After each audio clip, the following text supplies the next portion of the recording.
नमस्कार। यह है कहानियों का अद्भुत संसार, किस्सा कहानी, और मैं हूं मंजीत ठाकुर। आज टाइम मशीन में मैं आपको सुना रहा हूं हनुमान जी की एक बेहतरीन कहानी, जिसमें उन्होंने लंका तक समुद्र लांघा था। और इस कहानी का शीर्षक है अभियान, जिसे लिखा है मैंने। तो सुनिए हनुमान जी की खास कहानी अभियान। वानरों का वो दल अचानक ठिठक गया था। सामने समंदर ठाठे मार रहा था, बेरहम समंदर।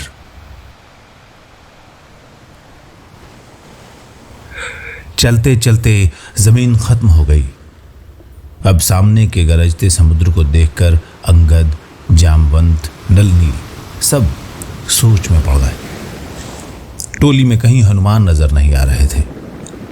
जामवंत ने देखा हनुमान आगे बढ़कर एक टीले पर खड़े हो गए थे और खड्ड के नीचे शोर करते समंदर को एकटक निहार रहे थे।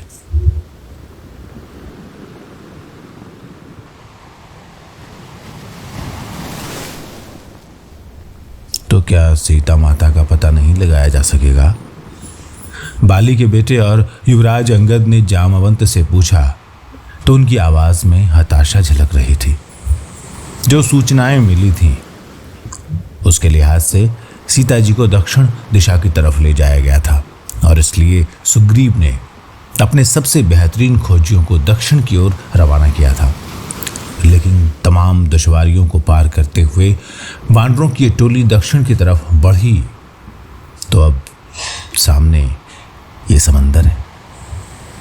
समंदर जिसका अंत कहां है कोई पता नहीं। अंगद इस टोही दल के नेता थे। जामवंत जैसे बुजुर्गवार और नलनी जैसे तकनीक के जानकारों को उनके साथ लगाया था सुग्रीव ने। लेकिन सुग्रीव को सबसे अधिक भरोसा था हनुमान पर। वो बुद्धिमान तो थे ही, उनके जैसा ताकतवर योद्धा भी कोई नहीं था पूरी किष्किंधा में। हनुमान तो राम के भी बेहद प्रिय थे। सुग्रीव ही नहीं, राम को भी पूरा भरोसा था उनकी काबिलियत पर। शायद यही वजह थी कि श्री राम ने अभियान को रवाना करते वक्त हनुमान के हाथों में अपनी अंगूठी दी थी।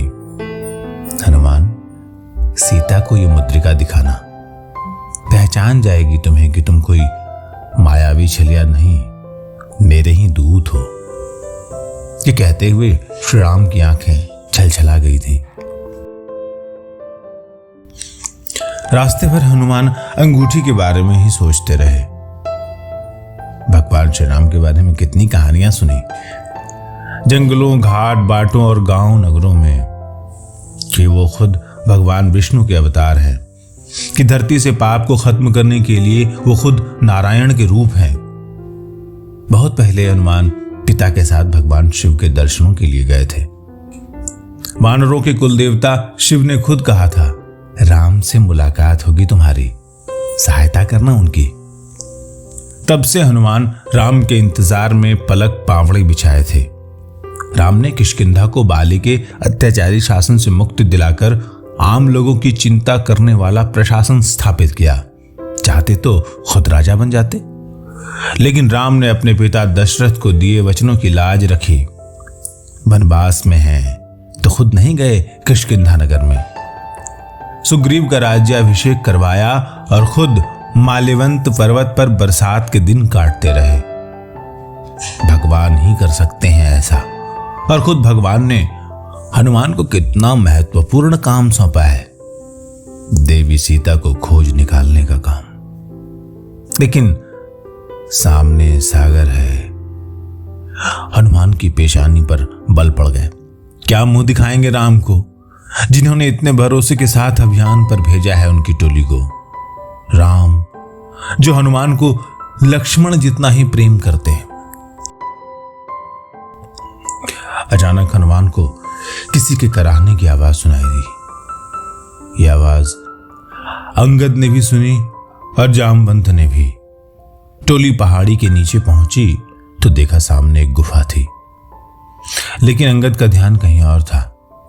सामने उफान मारता समंदर, सीता माता का कोई सुराग भी नहीं। क्या करें? अभियान को असफल मानकर वापस किष्किंधा चलें?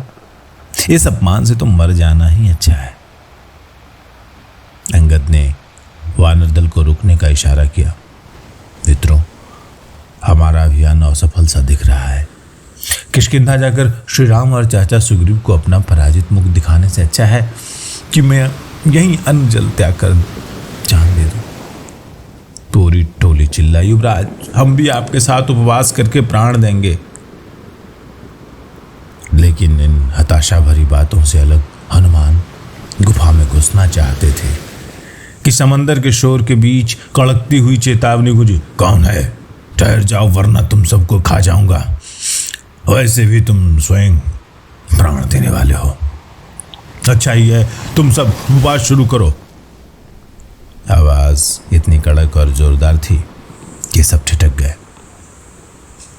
हनुमान ने अपनी आवाज को भरसक मुलायम बनाते हुए कहा था, तात, आप जो भी हैं कृपया सामने आइए। यहां से कराहने की आवाज सुनकर हमें लगा कि कहीं कोई मुसीबत में तो नहीं। थोड़ा वक्त यूं ही बीत गया, कोई आवाज नहीं, न हमले का कोई संकेत। गुफा के अंधेरे में से एक साया उभरता हुआ सामने आया। साया एक बुजुर्गवार का था। तुम सब तो वानर परिवार के दिखते हो, सागर तट पर क्या कर रहे हो? हनुमान ने फिर उन्हें सारा किस्सा कह सुनाया। पंचवटी से सीता के अपहरण से लेकर जटायु की मौत तक का, और फिर सीता की खोज के इस अभियान का भी। बुजुर्ग गहरी सोच में डूब गए। उनकी आंखों से आंसुओं की धारा फूट पड़ी। जामवंत से रहा न गया। तात, आप रो क्यों रहे हैं? जटायु, बस इतना ही निकला था बुजुर्ग के मुंह से। जटायु मेरा छोटा भाई था। सीता हरण के समय उस चोर से लड़ते वक्त जटायु ने प्राण दे दिए, और बड़ा होकर मैं अभी जीवित हूं। सब खामोश हो गए थे। बुजुर्ग ने थोड़ी देर बाद कहा, मैं संपाती हूं, मुझे पता है कि सीता जी कहां है। वानर दल में उत्साह फैल गया। तात, सीता जी का पता बताएं। इस अभियान की समय सीमा 1 महीने की थी, वो खत्म होने वाली है। हमें सीता माता का पता लगाकर वापस किष्किंधा राज्य पहुंचना ही होगा। हाँफते हुए संपाति ने कहा, कुछ दिनों पहले मैंने देखा था लंका का राजा रावण एक स्त्री को जबरदस्ती पुष्पक विमान में बिठाकर दक्षिण की ओर ले जा रहा था। दक्षिण दिशा में? अंगद ने पूछा। हाँ, लंका है दक्षिण में। मैं ही तुम्हें लिए चलता, लेकिन मैं बहुत बूढ़ा हो गया हूं। इस सागर को पार करना मेरे लिए कोई मुश्किल नहीं था, लेकिन ताकत के घमंड में मैं और जटायु आसमान में बहुत ऊंचे उड़ गए, और सूर्य की तेज किरणों से हमारे पंख जल गए। तब से जटायु पंचवटी चला गया, और मैं इस गुफा में रहकर दिन काटने लगा। अब लंका तक पहुंचने के लिए 100 योजन वाले दूरी के इस समंदर को पार करना होगा। दोस्तों, पहले के जमाने में दूरी को योजन में मापा जाता था, और 1 योजन का मतलब होता है 12 किलोमीटर। अंगद ने बेचैनी से समंदर की तरफ देखा। न नाव न जहाज, तैरकर ही पार करना होगा इस सागर को। और कौन है ऐसा वीर जो इतना तैर सके? वानर दल में एक बार फिर निराशा के बादल छाने लगे थे। सीता जी के बारे में सुराग तो मिला, लेकिन सामने के समंदर को देखकर सारी खुशी काफूर हो गई थी। अंगद ने ललकारते हुए टोली से कहा था, वानरों, तुम में से ऐसा कौन वीर है जो 100 योजन के सागर को पार कर लंका तक जाए और माता सीता का समाचार लाए? टोली में सन्नाटा पसरा रहा। सबको खामोश देखकर अंगद भड़क गए। मैं तो समझा था कि किष्किंधा के चुने हुए वीरों के साथ मैं अभियान पर निकला हूं, लेकिन तुम सब मुंह लटकाए बैठे हो। ललकार सुनकर टोली से गज नामक वानर उठा। मैं 10 योजन तैर सकता हूं, लेकिन उसके आगे की मेरी शक्ति नहीं है। फिर गवाक्ष ने 20 योजन और शरभ ने 40 योजन तैरने के लिए हामी भरी, लेकिन 100 योजन के समुद्र के मुकाबले ये दूरी तो बहुत कम थी। सुषेण ने 60 योजन की बात कही तो जामवंत उठ खड़े हुए। मैं बहुत बूढ़ा हो गया हूं, फिर भी मैं 90 योजन तक तैर सकता हूं। खुद अंगद 100 योजन तक जाने की बात तो कर गए, लेकिन वापसी की यात्रा कैसे होगी इस पर शक था। हनुमान शांत होकर किनारे बैठ रहे थे। जामवंत ने उनकी तरफ गौर से देखा। युवराज, इस टोली में एक वीर ऐसा भी है जो 100 योजन के इस समुद्र की क्या कहें, हिमालय तक की यात्रा करे जा सकता है, लेकिन वो अपनी सारी शक्तियां भूले बैठा है। देखो कैसे शांत बैठा है हनुमान, वरना वीरता में तो हम उसके नाखून के बराबर भी नहीं है। हनुमान रीछ कुल के राजा जामवंत के मुंह से अपने बारे में सुनकर थोड़ा मुस्कुराए, लेकिन कुछ कहा नहीं उन्होंने। जामवंत ने कहना जारी रखा। मुझे आश्चर्य होता है, वानरों में सर्वश्रेष्ठ महावीर हनुमान चुप बैठे हैं। बल, बुद्धि, विद्या में इनका कोई जोड़ नहीं है और ये अमर है। युवराज, इस महावीर के रहते आप किसी और से समुद्र पार करने को क्यों कह रहे हैं? अंगद जामवंत की बातों में रुचि ले रहे थे।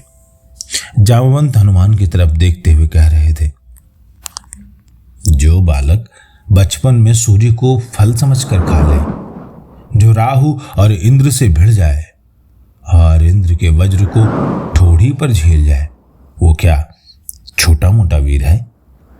इंद्र के वज्र की चोट से ही तो इनका हनु यानी ठोड़ी टेढ़ी हो गई है, इसलिए इनका नाम हनुमान पड़ा है। युवराज, हनुमान खुद रुद्र के अवतार हैं और बचपन में जब ये अपनी शक्तियों का इस्तेमाल ऊधम मचाने में और ऋषियों मुनियों को परेशान करने में करने लगे, तब ऋषियों ने इन्हें शक्तियां भूल जाने का श्राप दिया था। लेकिन ऋषियों ने यह भी कहा था कि हनुमान का जन्म बड़े काम के लिए हुआ है और याद दिलाते ही इनको सारी भूली हुई शक्तियां वापस मिल जाएंगी। अंगद ने हनुमान को देखा। हनुमान के चेहरे पर आत्मविश्वास लौटता दिख रहा था। वो कभी समंदर को देखते तो कभी वानर दल को, कभी जामवंत को तो कभी अंगद को। अचानक हनुमान उठ खड़े हुए थे और ऐसा लगा कि जैसे हनुमान के शरीर का आकार लगातार बढ़ता ही जा रहा है। हनुमान जब अंगड़ाई लेकर खड़े हुए तो वानर दल ने बड़े जोर से जय घोष किया था। जय घोष ऐसा था कि 10 दिशाएं गूंज उठी। ऐसा लगा समंदर भी ठिठक गया हो। हनुमान ने नल नील दोनों भाइयों को बुलाकर कुछ चर्चा की थी। सांझ होने को थी और रात में समंदर पार करना समझदारी नहीं होती। टीले के पास महेंद्र पर्वत था और टीले के नीचे समुद्री लाल चट्टानें। समुद्र की लहरें आकर उन चट्टानों पर सर पटकती रहती थीं और दूधिया झाग चारों तरफ फैल जाता। वानर टोली को ऐसा वीर मिल गया था जो कल लंका के लिए अपना अभियान शुरू करेगा। वानर दल रात के खाने के लिए जल्दी जल्दी कंद, मूल, फल इकट्ठा करने लगा था। सबसे अधिक इकट्ठा किया जाने वाला फल था नारियल। समंदर के किनारे दूर दूर तक नारियल के पेड़ों की कतार थी और इन नारियल के पेड़ों के झुरमुट और सागर के बीच था सुनहरे रेत का विस्तार, मानो किसी ने सोने को कूट कर बिछा दिया। नल नील के साथ हनुमान बहुत देर तक घूमते रहे। इस इलाके में समंदर के बीच बोगा चट्टानों का लंबा सिलसिला है, इसलिए कई जगहों पर छिछला भी है। इसी रास्ते से जाना बेहतर होगा। दुश्मन के गढ़ में जाने से पहले अपनी ऊर्जा को बेकार गंवा देना कौन सी बहादुरी है। नल नील समुद्र विज्ञान के बहुत बड़े जानकार थे। सागर तट पर कुछ बहुत देर घूमने और सागर अभियान की सटीक जगह का विचार करने के बाद तीनों शिविर में लौट आए थे। दल के सामान्य लोगों के लिए बड़े भगोने में भोजन बन रहा था। हनुमान को नारियल बहुत प्रिय था। यह तय हुआ कि जब तक हनुमान वापस नहीं आते बाकी का सारा दल यहीं संपाति के संपर्क में रहेगा, और अगर हनुमान 3 दिन में वापस नहीं लौटे तो दल किष्किंधा लौट जाएगा। क्यों हनुमान, आप वापस नहीं लौटने की बात क्यों कर रहे हैं? गवाक्ष ने पूछा। युवराज, शत्रु की शक्ति का हमें कोई अनुभव नहीं है, इसलिए अगर उन्होंने मुझे पकड़ लिया या बंदी बना लिया तब क्या होगा? इसलिए हमें विकल्प तैयार रखने चाहिए। अगर मैंने माता सीता को खोज लिया तो मैं प्रयास करूंगा कि शत्रु की शक्ति को भी आगाऊं।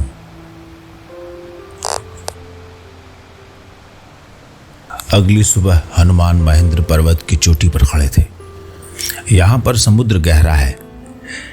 यहां से छलांग लगाई जाए तो समुद्र में घुसने और लहरों से लड़ने की आधी ऊर्जा बचाई जा सकती है। फिर आधे योजन के बाद मूका चट्टानों का सिलसिला शुरू हो जाता है। चोटी पर खड़े हनुमान का उत्तरीय समुद्र से आती तेज हवा से फड़फड़ा रहा था। अद्भुत लग रहे थे हनुमान। संकट कटे मिटे सब पीरा, जो सुमिरे हनुमत बलवीरा। हवाओं में कुछ ऐसे ही शब्द गूंज रहे थे। बलिष्ठ देह, चौड़ी छाती, मजबूत गर्दन, लाल रंग के कसे लंगोट से झांकती सुडौल जांघें, पिंडलियों का उभार ऐसा जैसे कोई ग्रेनाइट पत्थर। एक हाथ में भारी गदा उठाकर हनुमान ने कंधे पर रख ली थी। दाहिने हाथ से उठाकर शंख फूंकते हनुमान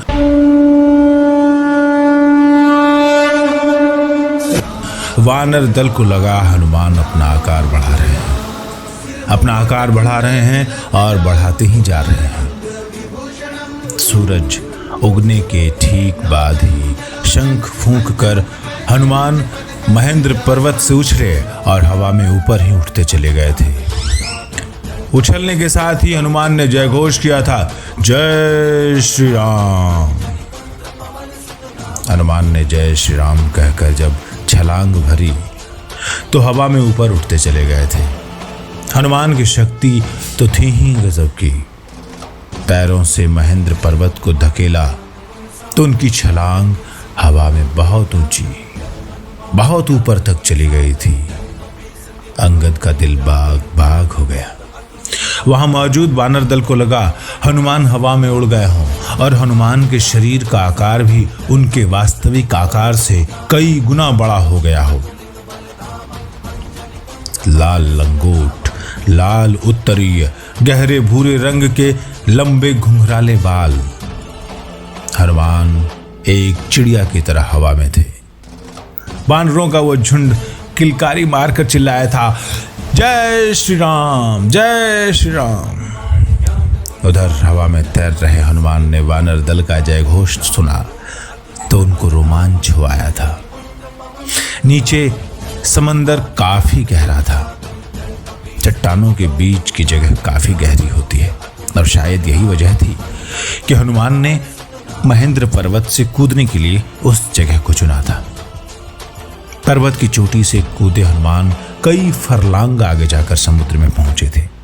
जब वो पानी की सतह से टकराए तो न जाने कितने मीटर नीचे पहुंच गए। पहाड़ की चोटी से नीचे झांक रहे वानर दल ने देखा हनुमान जहां समंदर के सीने में धंसे थे वहां चारों तरफ सफेद झाग फैल गया था और पानी में एक गहरा गड्ढा सा बन गया। चारों तरफ ऊंची लहरें सी उठ गईं। हनुमान को तैरने में महारत हासिल थी और लंबी छलांगे मारने में भी। वहीं से गोता लगाए हुए हनुमान करीब 300-400 मीटर के बाद पानी की सतह पर निकले तो उन्हें एक बार फिर वानर दल के शोरगुल की आवाज सुनाई दी थी। हनुमान ने पलट कर देखा। वानर दल उनका उत्साह बढ़ाने के लिए हाथ हिला रहा था। कई लोग कपड़े हिला रहे थे। हनुमान ने देखा जामवंत, गवाक्ष, अंगद, नल, नील सभी थे, लेकिन अब पलटकर पीछे देखने का वक्त नहीं था। उन्होंने लंबी सांस खींचकर एक बार फिर गोता लगाया और वहां निकले जहां से वो वानर दल सिर्फ एक बिंदु की तरह दिख रहा था। हनुमान अब समंदर से बाहर सतह पर तैर रहे थे। ऐसा लग रहा था मानो कोई बड़ा सा जहाज समुद्र के पानी को चीरता हुआ आगे बढ़ रहा हो। अचानक हनुमान को पानी के नीचे चट्टान की टेक से मिली। हनुमान ने उस पर पंजा टिका दिया और आगे देखा तो कुछ दूर एक और ऐसी ही चट्टान पानी की सतह से ऊपर था और यह सिलसिला बहुत आगे तक था। हनुमान ने पंजे पर जोर दिया और छलांग लगा दी। फिर तो ऐसा लगा कि हनुमान समुद्र की सतह पर दौड़ रहे हो। फिर हनुमान हवा में तैरने लगे थे, ऊंचे और ऊंचे। लेकिन हनुमान की यह यात्रा सिर्फ समुद्र को पार करने भर की नहीं थी। लंका और भारत भूमि के बीच का यह समुद्र भयंकर जीव जंतुओं से भरा पड़ा था और जिन चट्टानों का सहारा लेकर हनुमान उड़ते, तैरते, गोता लगाते आगे बढ़ रहे थे, उन्हीं में था मैनाक। मैनाक पत्थरों के जिस सिलसिले के बीच एक ऊंचा उठा हुआ टीले की तरह था। एक हरा भरा टीला जिस पर रेत का विस्तार भी था, नारियल की कुछ झुरमुटें भी थी। हनुमान को लगा कि मैनाक उनसे रुकने की विनती कर रहा हो। रुक जाओ हनुमान, घड़ी तो आराम कर लो। हनुमान तही परसा कर पूनि कीन्हि प्रणाम, राम काज कीन्हे बिना मोह कहाँ विश्राम। मैनाक की विनती अनसुनी कर दी थी हनुमान ने।